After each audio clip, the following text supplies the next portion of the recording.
Hello বন্ধুরা, কেমন আছো সবাই? আশা করি সবাই ভালো আছো। আমার আর এ ডলি কিচেনে তোমাদের সবাইকে স্বাগত। আজকে আমি তোমাদের জন্য আরও একটা রেসিপি নিয়ে এসেছি। সেটা হলো আলু দিয়ে দেশি মুরগির ঝোল। আলু দিয়ে দেশি মুরগির ঝোল করার জন্য আমি এখানে নিয়েছি বড় সাইজের দুটো পেঁয়াজ আমি কেটে নিয়েছি, দুটো বড় সাইজের আলু আমি কেটে নিয়েছি, আর এখানে নিয়েছি আমি টমেটো পেস্ট করে নিয়েছি, আদা রসুন পেস্ট করে নিয়েছি একসঙ্গে, আর এখানে আমি বড় সাইজের দুটো পেঁয়াজও পেস্ট করে নিয়েছি। আর আছে কিছু গুঁড়ো মশলা, জিরের গুঁড়ো, ধনের গুঁড়ো, লঙ্কার গুঁড়ো। বাস এইগুলি দিয়ে আজকে আমি দেশি মুরগির ঝোলটা করে তোমাদের সঙ্গে আমি শেয়ার করব। আমি এখানে একটা কড়াই নিয়েছি, কড়াইটা আমার গরম হয়ে গেছে। এবার আমি তেল দিয়ে দেব। রান্নাটা আমি সর্ষের তেল দিয়েই করব। তেলটা আমার গরম হয়ে গেছে। এবার আমি প্রথমেই আলুগুলো আমি একটু লাল লাল করে ভেজে নেব। আমি আলুর মধ্যে একটু সামান্য লবণ আর একটু হলুদ দিয়ে দেব, দিয়ে ভালো করে আমি লাল লাল করে ভেজে নেব।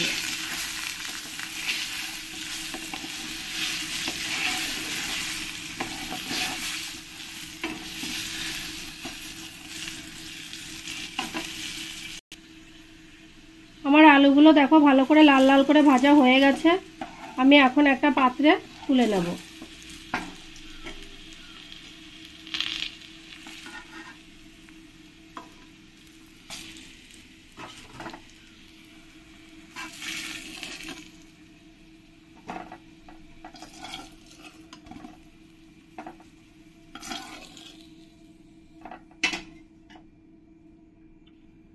এবার আমি এর মধ্যে আরো একটু তেল দিয়ে দেব।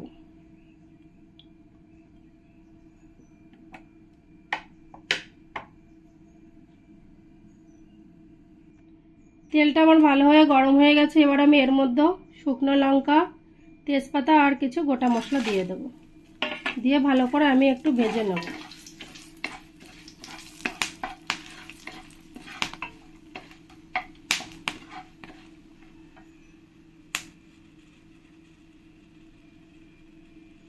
ভালো গন্ধটা এলে তারপরে আমি পেঁয়াজগুলো এর মধ্যে দিয়ে ভেজে নেব। পেঁয়াজগুলো আমি বেশ লাল লাল করেই ভেজে নেব।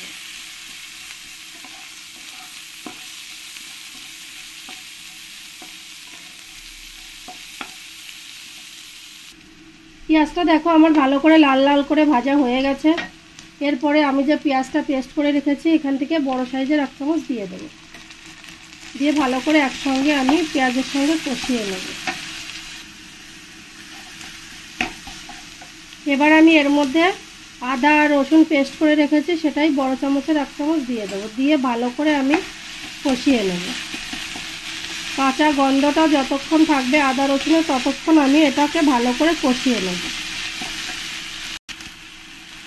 এবার আমি যে এখানে গুঁড়ো মশলাটা নিয়েছি, জিরের গুঁড়ো, ধনের গুঁড়ো, লঙ্কার গুঁড়ো, ওটাই আমি দিয়ে দেবো, দিয়ে আবার আমি 2-3 মিনিট ধরে একসঙ্গে কষিয়ে নেব। এবার আমি এই টমেটো পেস্ট করে রেখেছি এটাও দিয়ে দেবো।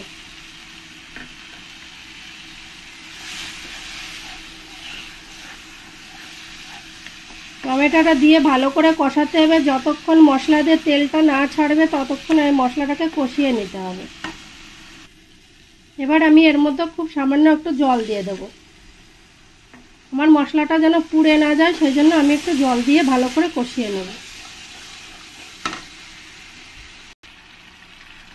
এবার আমি এর মধ্যে 1 চামচ হলুদ আর 1 চামচ লবণ দিয়ে দেব,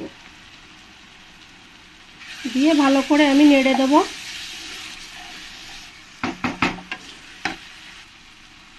এবার আমি 3 মিনিটের জন্য ঢাকা দিয়ে রাখবো। আমার মশলাটা দেখো ভালো করে কষানো হয়ে গেছে, উপর দিয়ে কত সুন্দর করে তেলটাও ছেড়ে দিয়েছে।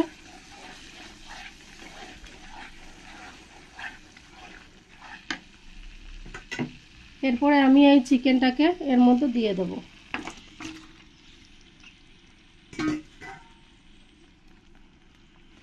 দিয়ে ভালো করে আমি মশলার সঙ্গে মিশিয়ে নেব। এরকম করে ভালো করে আমি মশলার সঙ্গে মিশিয়ে নিয়েছি। এরপরে আমি 2-3 মিনিটের জন্য একটু ঢেকে দেব।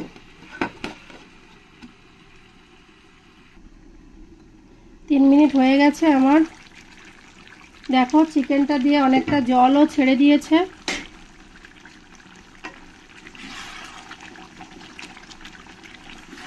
আর ভালো করে আমি নেড়ে দেব।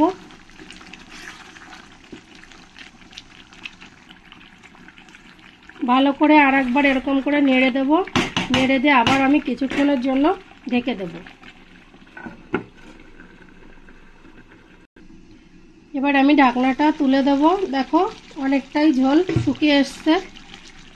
এবার আমি ঢাকনা তুলে কিছুটা এমনি আমি কষিয়ে নেব।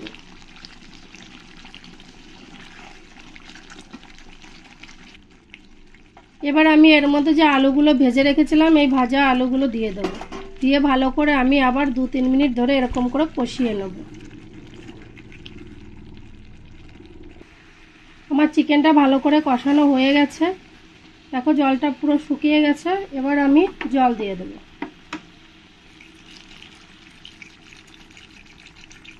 জলটা পরিমাণ মতনই দেবে, কে কেমন ঝোল খাও সেই হিসাবে।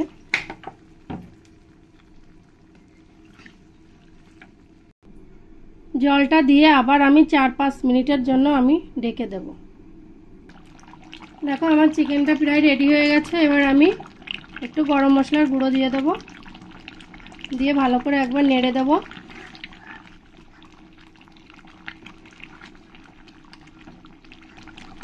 এবার আমি এই চিকেনের উপর দিয়ে একটু ধনের পাতা দিয়ে দেবো।